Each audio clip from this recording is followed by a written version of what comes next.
For our final keynote conversation, you'll be hearing from the presidents of Hy-Vee, Donna Tweeten and Wiese. Donna and Aaron will be interviewed by Ben Miller, Director of Original Content at Groceryshop.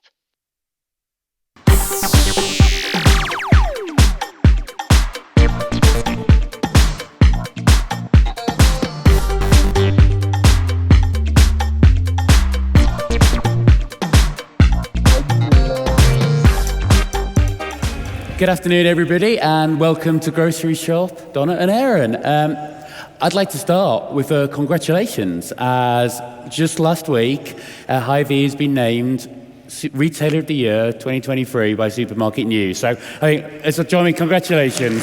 Thank you.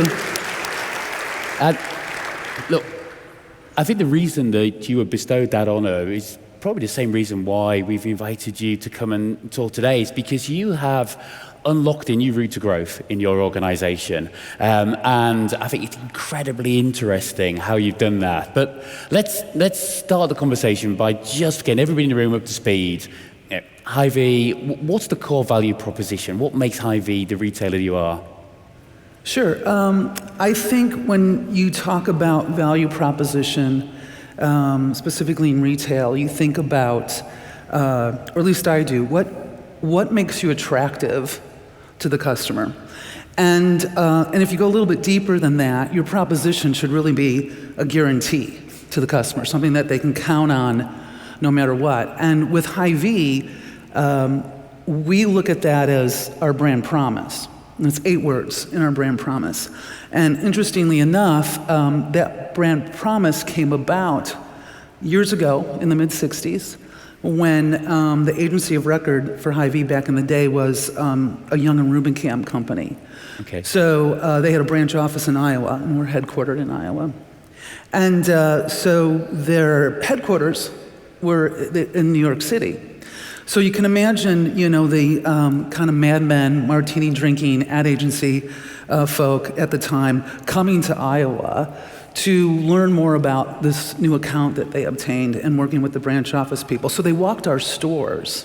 The agency guys, the creative guys, the account executives, they walked our stores. And then when they left to go back to start working on the marketing campaigns, one thing that they realized was that there was a consistent behavior in those stores. And that was that the people were extremely friendly, always smiling, and very helpful. So again, in those agency days of writing jingles and ad lines, they came up with a line where there's a helpful smile in every aisle. That was developed in the mid-'60s. We still use that tagline today. It is still a jingle that people in our marketplace can sing. But at the core of that proposition, and that promise, is the word helpful. Customer-centric, we put the customer first and foremost all the time, and that is at the definition of that word helpful. So much so then our mission statement then became derived out of that, which was making people's lives easier, healthier, and happier. So we always fall back when we think about what makes us attractive, what makes us be the guarantee, is this jingle, this tagline where there's a helpful smile in every aisle, and live it every day. Fascinating. So the core of your business then and remains now a supermarket business in the Midwest, out of Iowa. But it's a business that's expanded into new areas, and to unlock and enable that, we've got quite an unusual, what I think is really unusual corporate structure. So the fact that I'm sat here with 2 presidents of the organization, can you talk to me, share your roles and share, more importantly, what the unlock is? Why is Hy-Vee structured in the way it has to enable you to get after your goals? Well, I think part of it is all retail is complex. I think Hy-Vee has a unique position in the marketplace in that we have a lot of different business lines, and this structure gives us the ability to really focus on our strengths. So Randy, our chairman, and Jeremy, our CEO, sat down with us and talked about what our strengths are and what the opportunities we can meet our customers' needs. So you think about my area as president, I focus most of my time on health and wellness, okay. Also on our supply chain, our subsidiary companies, IT and e-commerce. growth areas for Hy-Vee for sure, and it gives me the opportunity to really focus in on the future of Hy-Vee and the direction that we're heading. And I think as you think about the DNA of our company, that culture of autonomy, the entrepreneurial spirit of our employees, we're an employee-owned company, been around for 93 years, and that employee ownership gives frontline workers, store management, people in the office a stake in understanding where we're going and an investment in the success of the company going forward. So leveraging that and building on that really creates that innovative spirit that we have at Hy-Vee. Yeah. And Donna, which bits of the business do you look after, and how does it all work so you don't have too many people trying to do the same thing? Yeah, no, I mean, our roles are very, very different. No doubt. I mean, Aaron oversees one side of the company, I see the other, obviously reporting up to the CEO and the chairman, but at the same time very integrated. So my area specifically in marketing and merchandising, private brands, that area flowing up to me. I have a variety of diverse administrative other responsibilities. Retail security is one of them as well. Aaron, I always say, having the heavy lifting, the more complex areas of the company in terms of health and wellness. And so at the end of the day, to his point, I think the reason why that they decide to structure it is because the industry is as complex as it's ever been, and there needs to be focus, and you need to spend time with your people, and you need to grow them, and you need to mentor them. That's incredibly important in our culture as well, and be able to have time to still walk stores and get down to the basic grassroots of the industry. And so that setup is really, at the end of the day, just really about focus and time management, and then obviously our areas of expertise in terms of our backgrounds. Okay, interesting. So, Erin, you mentioned that you have specific responsibility for Hy-Vee's health and wellness business. We've had a chance to talk about this a bit, and one of the things that I noted down that you mentioned repeatedly is food as medicine. So that seems like a great bridge from the core superstore estate. Start talking about what do you mean by food as medicine? Yeah, I think this is something that's been around. I mean, you can go back to 400 BC, and Hippocrates talked about food, dense foods helping manage diseases. But lately, I think the transition has really been towards the payers recognizing there's an opportunity here. So just to give a little bit of background, Medicare Advantage for the first time has more seniors than traditional Medicare, and they have a lot more flexibility in their benefit. So it just went over that 50% of seniors in a Medicare Advantage plan. They're investing billions of dollars to acquire new members to their plans, and typically if you go back to 2021, that was 50% of the plans offered a food benefit. In 2023, that was over 78%. Okay. So the trajectory continues to grow, and so the dollars are being invested by payers in this space. And that creates opportunity, I think, that's unique for grocery retailers. I think a lot of grocers have had retail pharmacies. I mean, Hy-Vee's had a retail pharmacy for over 50 years. And so we have health in our DNA at Hy-Vee. It's been one of our strategic pillars for decades. But we saw the opportunity to leverage our strengths. If you think about the landscape of healthcare, there's a lot of consolidation and a lot of vertical integration that's been happening over the past several years. You think about Caremark with CVS pharmacies and the PBM, and Aetna as a health insurer, United Health Group with United Health Care and their physician practice, and obviously Optum, the PBM. The thing that they don't have is food.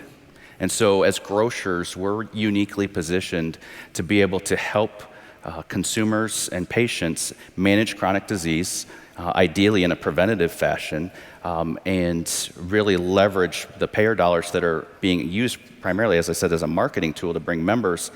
And what we see as the opportunity at Hy-Vee is to close that loop. So it's beyond just having food for sale. We have Better For You department store within a store. Decades ago, launched our health market department. We've had dietitians in our stores for over 20 years. But closing that loop with data and measuring outcomes and being able to report that back to the payers to really see that value. And we see that as a huge, huge opportunity, a huge growth area in the grocery industry and specifically at Hy-Vee. And so we'll see continued investment there. And so you practically, as a Hy-Vee customer, as a Hy-Vee shopper, what does that look like? What do I see different from you that I wouldn't see in another chain that hasn't taken this route? Well, I think a couple aspects of it. One is partnership. And so it's partnering with the payers, whether that's a managed Medicaid, it's employer groups, it's the Medicare Advantage plans. And so they'll have specific benefits for certain customers. And the other aspect of it is that closer integration using some of our digital tools, using our in-store assets with our dietitians, where they can come in and see how can they help better manage their health. So leveraging digital assets, gamification approach, to dietitians to be able to help them make healthier choices and healthy recipes and things like that that really help move the needle on outcomes, and specifically disease areas like diabetes and hypertension, heart disease, that we really think we can make a difference. Okay. I mean, there is a real clear link from what you eat to your health, and that seems an obvious step. I think when I look at some of the more recent businesses in Hy-Vee, and I'll let you explain them, we've got infusion centers. I mean, what's a nice Midwestern grocer like you doing running infusion centers? Well, it is a unique jump if you haven't been following Hy-Vee closely, but it was a great adjacency for us. So as I mentioned before, healthcare has been one of our strategic pillars for many years. We acquired a specialty pharmacy back in 2014, a national reach in all 50 states, and 14th largest specialty pharmacy in the country now today.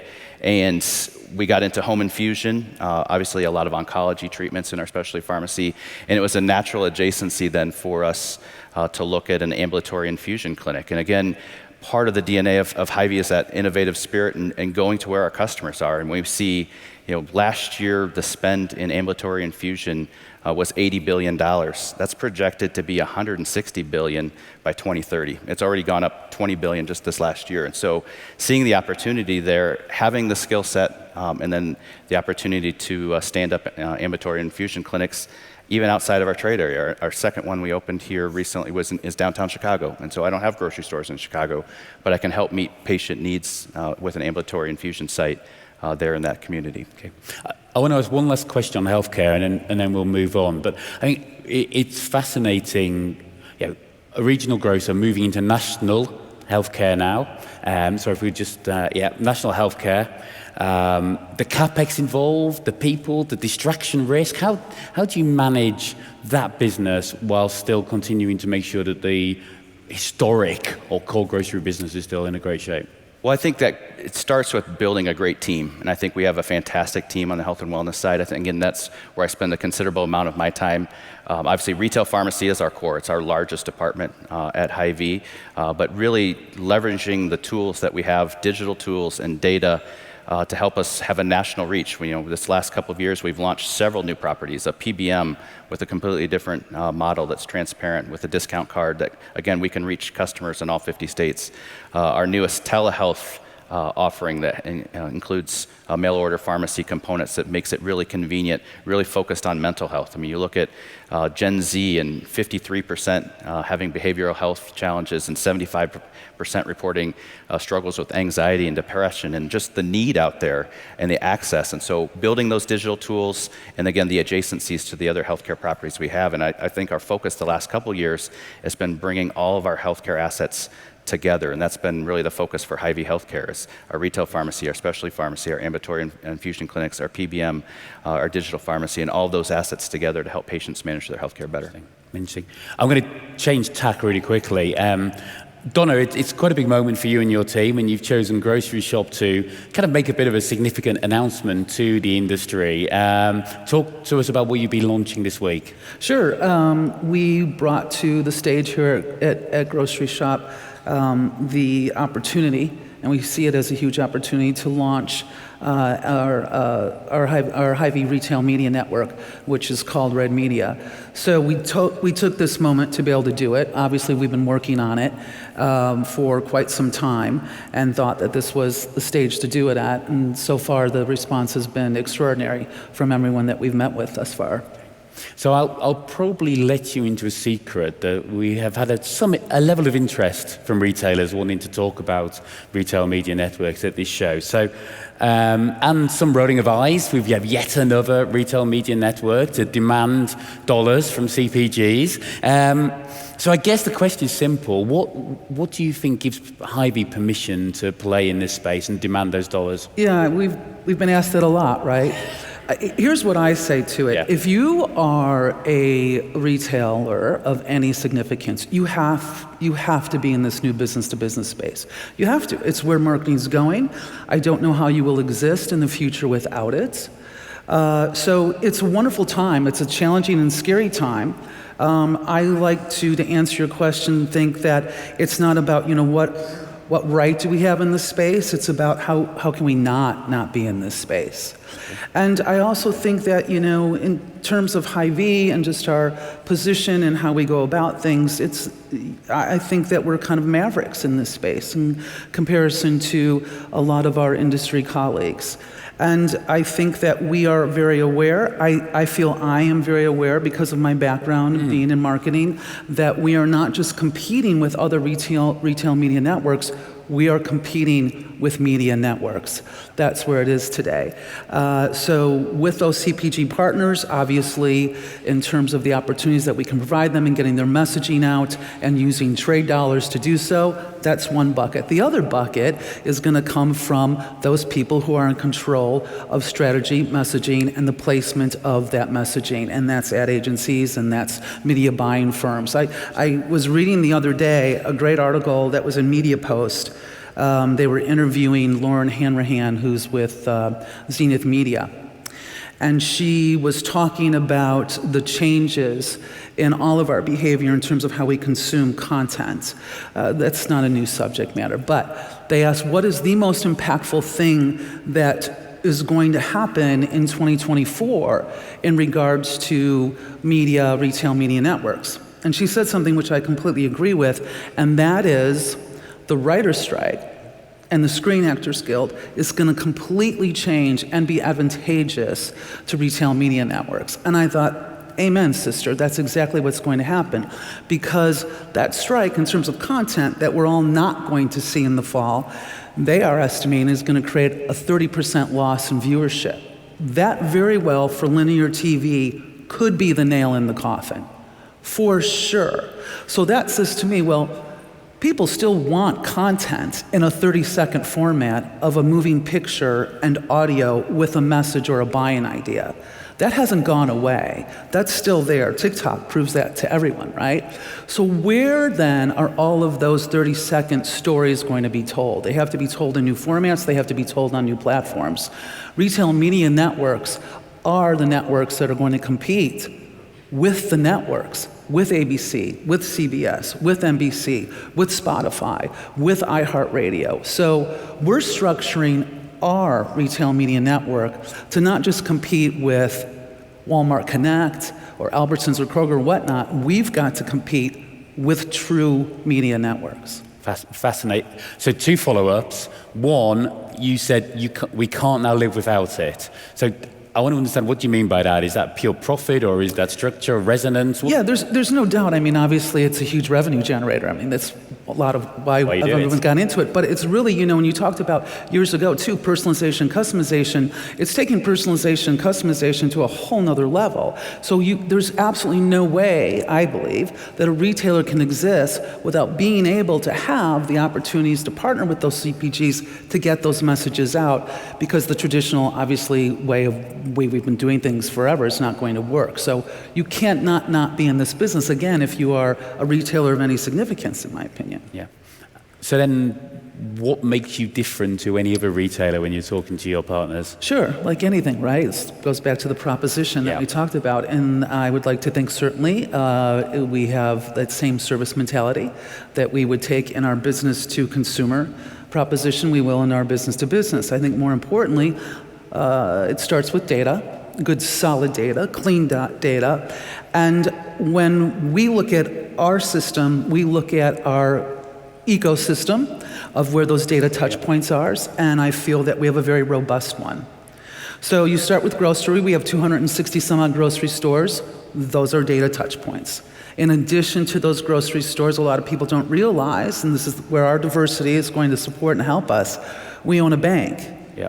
We also have 190 some odd C-stores. We don't necessarily call them C-stores, we call them home meal replacement stores. Yeah. A C-store is kind of a dirty word, right? But we have our pharmacies, we have restaurants. So we have all of these various data touch points, and again, a much more robust ecosystem in those touch points that allow us to obviously have more opportunity in terms of information to pass on to those CPG partners and also just prospects in general for the network. Interesting. We're down to our last minute. Aaron, I've got one last question for you. The Hy-Vee stores are famous, particularly for the food service, the integration, the great restaurants. What's next? What will our partners and your suppliers see in the latest and the next generation of Hy-Vee physical stores?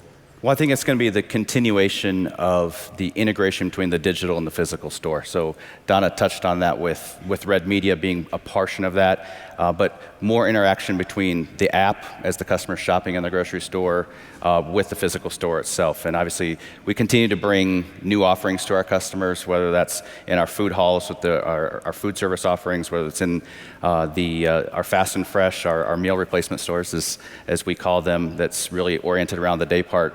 That innovation and focus on what the customer and where they're headed. And so the combination of digital and physical is really where we're headed. Fantastic. Well, we could spend another 20 minutes just on that, but our time is up. Please join me in thanking very much Aaron and Donna of Hy-Vee. Thank you.